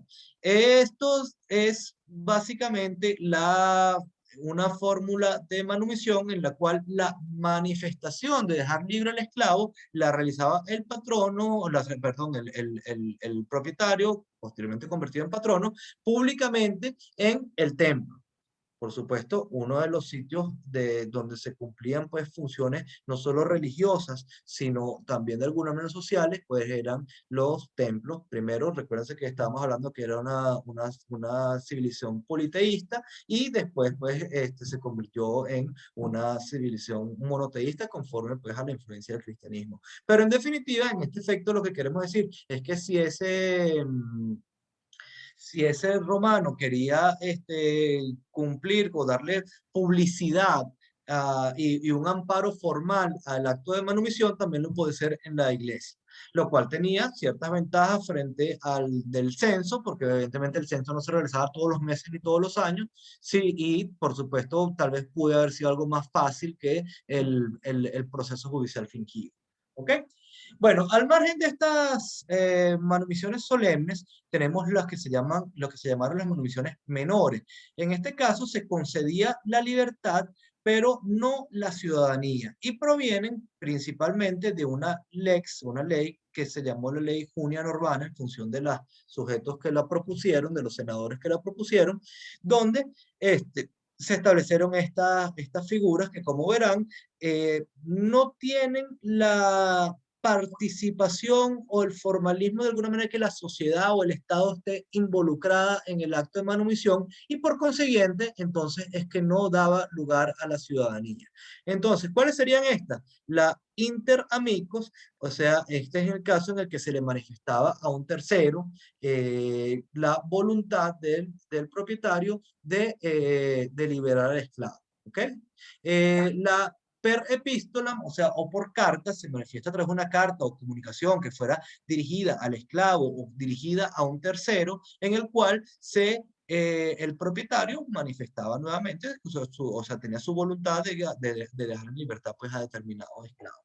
Y la tercera que se le reconoció efectos jurídicos es a la que se llama la manumisión apud mensa. Esto lo que significa es que el patrono sienta a comer, o sea, al esclavo a su mesa. Implica pues que le está dando un trato de igual, un trato de persona, de sujeto que está en las mismas condiciones o en las mismas características de él, o que de alguna manera lo considera como una familiaridad que es parte de su familia, ¿ok? Entonces, bueno, ese acto formal de ofrecerle al esclavo que se sentara a comer con él era entendido dentro del derecho romano y conforme pues a esta legislación, como un acto de manumisión menor. Por supuesto, tiene esa vinculación, esa cosa un poco alegórica. No sé, a mí se me ocurre que es así como, bueno, todos ustedes han visto Harry Potter, como cuando le dan el pedazo de ropa vieja al duendecito y entonces lo liberaban. Bueno, es algo más o menos así. Bien, ¿alguna pregunta hasta aquí?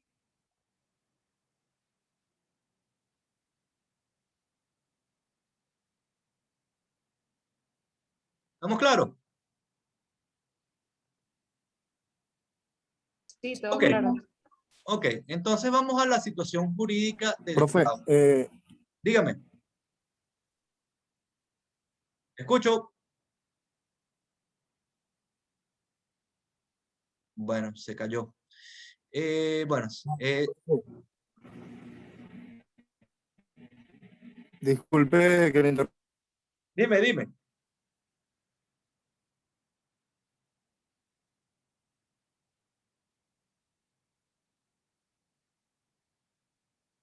Se escucha entrecortado. Que le interrumpa. Entonces, ¿se podría repetirlo, por favor? Perdón, es que no, se escuchó entrecortado, no te entendí prácticamente nada. Que si podría volver a explicar brevemente el último caso, los casos menores de extinción de la esclavitud, el de Apud Mensam, que no lo puedo escuchar bien. Ok, ese caso lo que significa es que si el dueño del esclavo lo sentaba en su mesa, o sea, voluntariamente lo invitaba a comer con él, lo que se entendía, lo que representaba eso es que lo consideraba un igual, lo consideraba una persona familiar, pues, o sea, un miembro, digamos, de la misma condición, y eso se entendía que era una manumisión menor, pues indirectamente le estaba reconociendo su personería jurídica a ese sujeto, ¿ok? Bien, la situación jurídica del esclavo, lo hemos repetido en varias oportunidades, el esclavo es un bien, es una cosa, el término para cosa en latín es re, ¿ok? Y siendo una cosa, es una propiedad que es perfectamente transmisible. Si bien la sociedad romana puede estar sectorizada entre patricios y plebeyos, entre ciudadanos y extranjeros, etcétera, no era relevante la condición que tuviera ese propietario en relación a la esclavitud. O sea, el propietario puede ser un ciudadano, puede ser extranjero, puede ser hombre, puede ser mujer, etcétera, ¿ok? Entonces, en definitiva, no había un límite para ser propietario de un esclavo en función de la condición social del propietario, ¿ok? Siendo una cosa, tenemos pues que el propietario tenía un poder de vida y muerte sobre ese esclavo. Lo podía, pues darle pues cualquier tipo de instrucciones, ordenarle hacer cualquier tipo de trabajo, podía venderlo, podía abandonarlo, etcétera. En general, pues cualquier cosa que fuera su manifestación de voluntad, en principio, pues estaba dentro del ámbito, pues de su libre uso de esa propiedad. Fíjense, y esto está relacionado con lo que hablamos antes de siervos y posteriormente esclavos. Originalmente, pues estos primeros esclavos romanos, con los que había una cierta afinidad, pues, cultural, genética, etcétera, etcétera, etcétera, el poder que se utilizaba sobre ellos no era tan severo, pero a medida que la sociedad romana fue avanzando y en criterio pues de algunos estudiosos de esto dicen que la sociedad fue siendo, convirtiéndose un poco más decadente, sobre todo pues al final de la República Romana, pues la severidad en el ejercicio de estos poderes del dueño sobre el esclavo se fueron incrementando, sobre todo pues justamente también con lo que hemos hablado de que a veces ya eran con sujetos que no eran tan parecidos a los romanos y era más fácil olvidarse que eran personas porque los veían más distintos, ¿no? Entonces,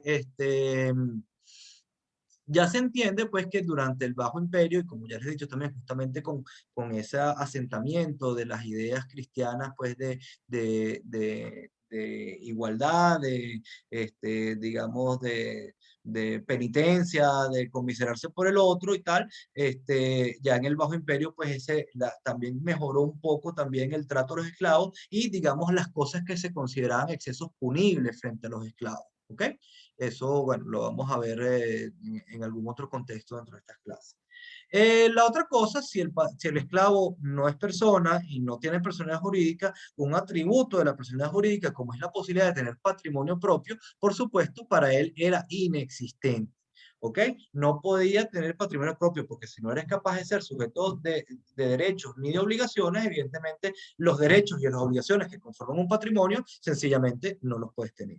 Lo que sí puede tener el esclavo es lo que se llamaba un peculio, que son un patrimonio que es propiedad de su dueño, pero que voluntariamente se le había cedido en administración a el esclavo.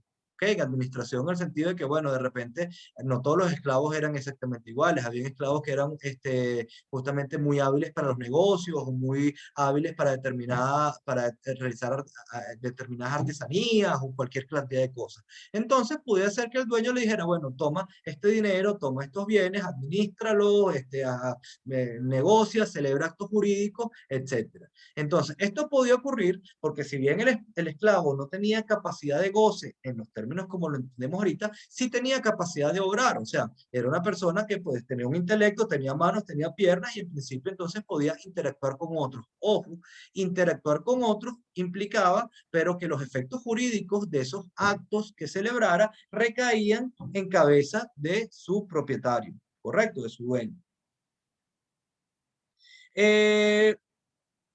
Siento que en el caso que tuvieran esos peculios, por supuesto era un patrimonio administrado y no era un patrimonio propio, no podían celebrar actos de disposición, o sea, sobre esos bienes en el sentido, sobre todo de disposiciones a título gratuito, o sea, no podía agarrar los bienes del dueño y entregárselos a otra persona o perderlos de alguna forma sin que hubiera alguna contraprestación, algún beneficio para el principal. Entonces, derivado de eso, no podía hacer donaciones, el esclavo, aunque tuviera un peculio.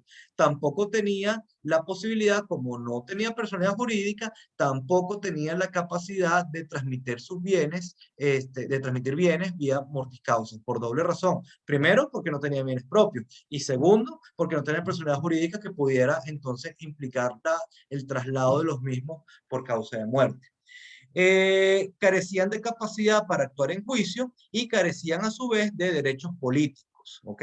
Evidentemente, si estamos hablando que esto es una capitis de minutos máxima equivalente a una muerte civil, donde no hay derechos de ciudadanía, entonces los derechos políticos que derivan pues de ese estatus de ser ciudadano no existen. Las relaciones familiares del esclavo y el parentesco se consideraba que existían unos parentescos naturales, pues lo que se llamaba una cognatio servili, o sea, se entendía, se reconocía pues que estos sujetos podían juntarse, podían procrear, habían entonces, tenían hijos, estos hijos podían ser hermanos entre sí, etcétera. Pero eso, digamos, como un evento natural de la vida, no cuyos efectos jurídicos eran sumamente limitados, ¿ok? Entonces, lo cual significa que dentro de ese poder y vida de muerte del esclavo, de repente, pues, un dueño podía separar a la madre del hijo o mandar, pues, a la mujer esclava para un lado y al marido ponerlo a trabajar en otro sitio y que no se vieran más nunca porque sencillamente eran unas propiedades. Ojo, dependía también del grado de humanidad o inhumanidad con el que el propietario ¿cómo se llama? Se realizara, pues, gestionara sus esclavos, ¿no? Este parentesco natural, en lo cual sí tenía un cierto efecto jurídico, era como un impedimento para el vínculo de pareja entre los esclavos. Evidentemente los esclavos no podían casarse, como ya lo hemos hablado, pero si tenían la capacidad de tener una unión sexual de pareja natural con carácter permanente que se llamaba pues el contubernio. Ahora bien, lo que ocurre pues es que en algunos casos ese contubernio podía estar impedido, al igual que el matrimonio también podía estar impedido por las razones de parentesco cercano y para evitar el incesto y toda esa clase de cosas. Entonces, por ejemplo, un contubernio de padre esclavo con hija esclava no estaba permitido, o el matrimonio entre hermanos esclavos tampoco, ese contubernio tampoco estaba permitido. Entonces, digamos que los efectos de esa cognatio servilis era no reconocer prácticamente ningún derecho derivado del parentesco, pero sí reconocer algunas limitaciones que podían estar derivadas del parentesco. Y en el caso de que una ¿Puedes repetir que se te escuchó mujer entrecortado? esclava quedase embarazada de un hombre ¿Me puedes repetir que libre, se te escuchó entrecortado?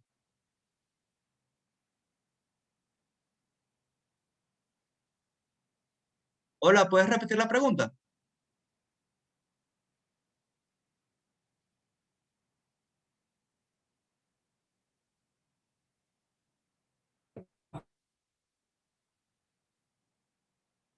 Bueno, hicieron una pregunta por allí, pero no, se escuchó entrecortado. Si la puedes volver a formular, la chica que la estaba haciendo, si no, bueno, mientras tanto voy adelantando pues con la lámina. Ok, ya les dije pues que entre ingenuos y libertos la diferencia es, conceptualmente hablando, que los ingenuos nunca han sido esclavos y que los libertos son aquellos sujetos que han obtenido la manumisión.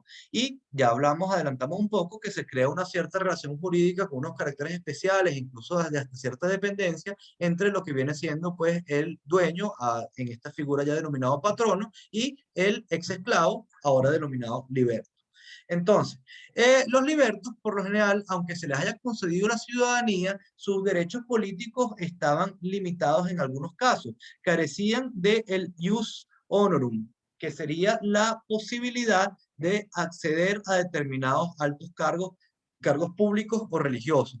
Recuerden que habíamos hablado de que los cargos, el ejercicio de los cargos públicos y tal se denominaban honores, y de eso venía pues tanto la noción del derecho honorario, del derecho pretoriano, y también la posibilidad que tiene en principio todo ciudadano tenía dentro de determinadas circunstancias en sus estamentos de acceder a unos cargos públicos. Los libertos, que por más que sea la condición de esclavo, siempre tenía un componente peyorativo, un componente pues de estigmatizante, se entendía pues que no podían arribar pues a esos altos cargos que tenían pues un alto nivel de respetabilidad dentro de la sociedad romana. Entonces, por ejemplo, no podían acceder al sacerdocio, no podían ser senadores, no podían acceder a las diversas magistraturas. Acuérdense que en el término de magistratura estamos hablando de términos de funcionarios judiciales, pero también de funcionarios administrativos o gubernamentales, ejecutivos. No podían acceder a la curia, a ser miembros de la curia, que sería también otro órgano deliberante, etc. ¿Ok? Estuvo prohibido durante largo tiempo el matrimonio entre libertos e ingenuos. Ya en los tiempos de Augusto se le disminuyó, aunque no terminó completamente la limitación, porque se estableció pues que la prohibición de matrimonio entre libertos e ingenuos solo se mantenía entre los senadores, o sea, las personas de rango senatorial, uno de los aristócratas más altos dentro de la sociedad romana, y sus descendientes con libertos. ¿Ok? El jus liberorum, esto lo voy a explicar con un poquito más de detalle en otras clases, o mejor dicho, lo que es la tutela de las mujeres, lo voy a explicar más adelante en otra clase. Pero básicamente lo que quiero que entiendan en este momento es que en principio había mujeres que no eran alieni juris, sino que no estaban al poder de otros, sino que eran, digamos, no estaban sometidas a ninguna potestad parental, pero en principio, estas mujeres, aunque no estaban sometidas al poder de otros, debían estar sometidas a una tutela porque se entendía pues que de repente no eran muy hábiles en el desarrollo de su vida civil. Ahora bien, en principio la regla general es que las mujeres, estas sui juris, tenían que tener una tutela. Pero en tiempos de Augusto, y ese jus librorum que implica es la posibilidad de eximirse de esa necesidad de tutela, ocurría para las mujeres ingenuas que tenían 3 hijos o más, pero en el caso de las libertas se le exigía pues un hijo adicional, pues una condición un poco más difícil es que solo podían estar eximidas de tutela si tenían 4 hijos o más. Creo que Román levantó la mano, dime. ¿Sí me escucha bien, profe? Sí, te estoy escuchando. Bueno, ahí me generó una duda lo que dijo mi compañera Sam, creo que fue la que qué pasa con las esclavas que son libres de dueño y las embarazan, ¿Las esclavas que qué? que son libres de, o sea, que tienen libertad y las embarazan, o sea, hay esclavas que le dan cierta libertad y las embaraza otra persona, que no es su dueño.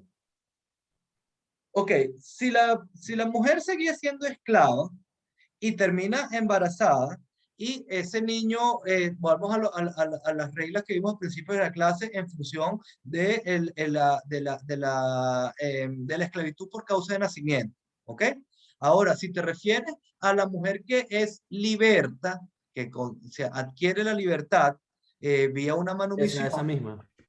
Ok, bueno, efectivamente, una mujer sometida a la manumisión implica que tiene digamos, una libertad, nuevamente se es considerada persona y tiene una capacidad, sobre todo si fue una manumisión de estas que se otorga a la ciudadanía también, tiene la capacidad de adquirir, de celebrar un matrimonio válido, ¿ok? Entonces esas mujeres, por supuesto, se podían volver a casar. Ahora, si volver a casar no se podían casar. Ahora, las mujeres solteras que tuvieran libres, que tuvieran un hijo en el estamento de la sociedad romana, esos hijos podían tener el estatus bien de naturales o bien de ilegítimos, pero eso es algo que no quiero tratar ahorita porque es material de otra clase después y no quiero que se confundan, ¿ok? Vale, gracias. Muy bien. Entonces, estaba hablando ya les expliqué lo que vendría siendo el jus liberorum, o sea, esa posibilidad de eximirse de tutela a las mujeres sui juris, pero que en el caso de las libertas se les exigía una condición de tener más hijos de haber procreado y tener más hijos que a las ingenuas para poder acceder a estar eximidas de la tutela. Bueno, habíamos hablado que los libertos tienen que tener un respeto al patrono, lo que se llama ese deber de obsequium, y como recordarán, pues el irrespeto o la ingratitud con el patrono puede tener como efecto volver a la esclavitud.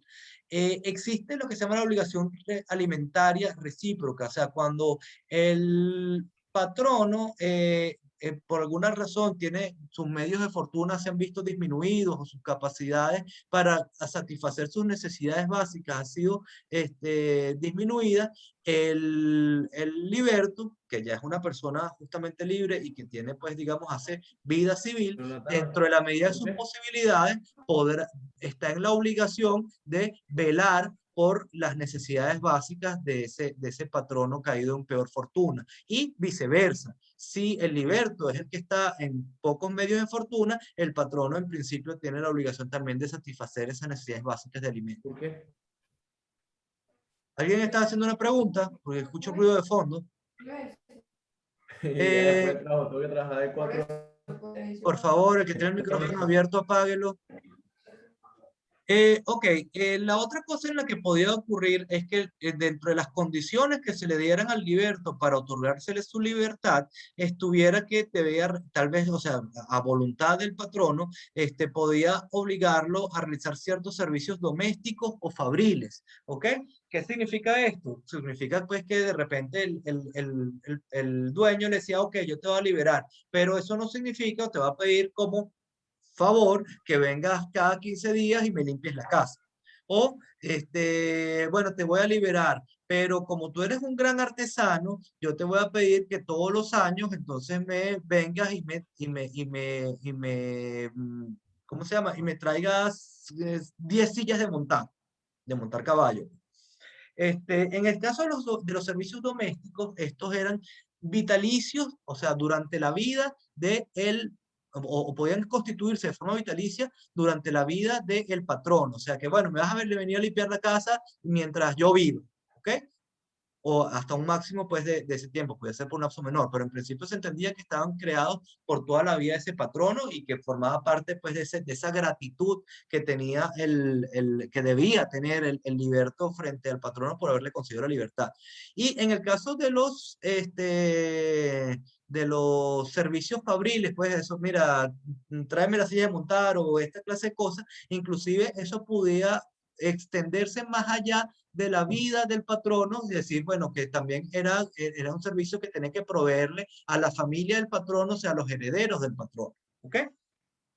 Por otro lado, el patrono y en su defecto los descendientes próximos de este tenían el derecho o el deber de asumir la tutela del liberto cuando este fuera necesario. Ojo, ¿qué significa esto? Cuando el liberto estaba pues en un supuesto de lo que entendemos actualmente por incapacidad, pues que no estaba en sus facultades mentales para velar por sí mismo, etcétera. Entonces, en principio, los llamados a ejercer la tutela de ese liberto eran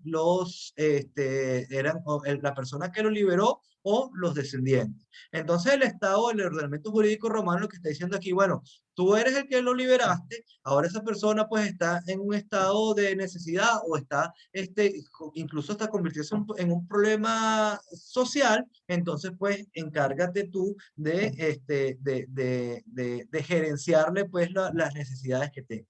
Por otro lado, eso significaba también, era un cierto beneficio para la familia del patrono, porque si suponiendo que ese liberto pudiera haber adquirido pues un patrimonio, un renombre o las cosas que sean, evidentemente eran los primeros llamados a administrar ese patrimonio en el tiempo que fuera necesario, fuera temporal o fuera permanente, ¿no? Y por otro lado, de la mano con este derecho está que el patrono o los descendientes del mismo tenían derecho sobre la sucesión del liberto una vez que éste muriera, ¿ok? Entonces, ya vamos a ver por allí cuando vayamos a ver los derechos de ciudadanía, etcétera, que no todos los libertos tenían la capacidad de otorgar, de transmitir sus bienes vía mortis causa, pero en el caso de algunos de ellos podía ocurrir que justamente hubiera los que se quedaran con la herencia de ese liberto sería el que lo liberó o la familia del que lo liberó, en el caso de que ese liberto diera lugar a algún tipo de derecho sucesoral. Muy bien, con eso le damos finalización a la clase de hoy. Bueno, Aranza, por favor, cuéntame.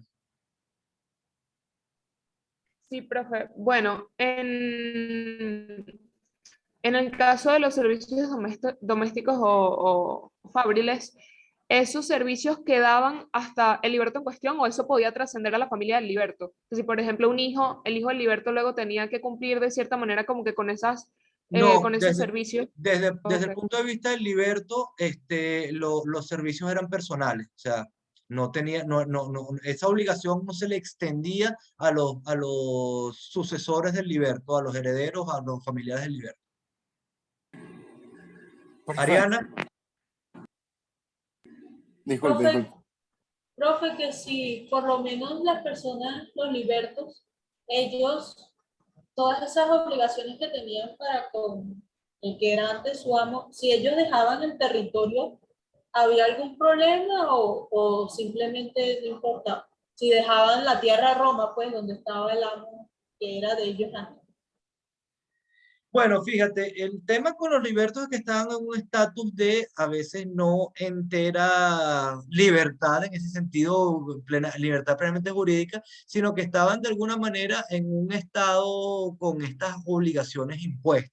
¿Okay? Entonces, en el caso de cualquier circunstancia que pudiera ser entendida como una violación de esos deberes, podía entonces tener unas consecuencias jurídicas. Y evidentemente, abandonar por trasladarse a otra parte que hiciera imposible la satisfacción de los deberes que en principio tendría, pudiera efectivamente constituir a una causal de que estuviera de ingratitud del liberto.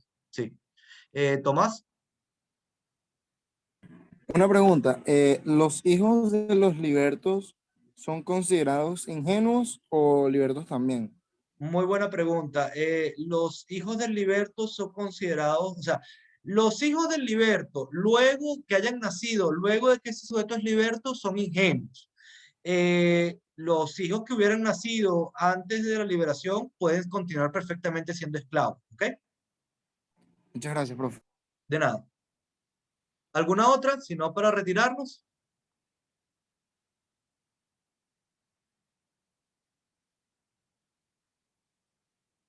Bien, si no queda ninguna otra duda, muchas gracias por su participación el día de hoy y nos estaremos viendo entonces la semana que viene, donde estaremos hablando de status libertatis, posiblemente si el tiempo nos abunda pues al estatus familiar y algunas pinceladas en lo que respecta pues a las personas jurídicas en Roma.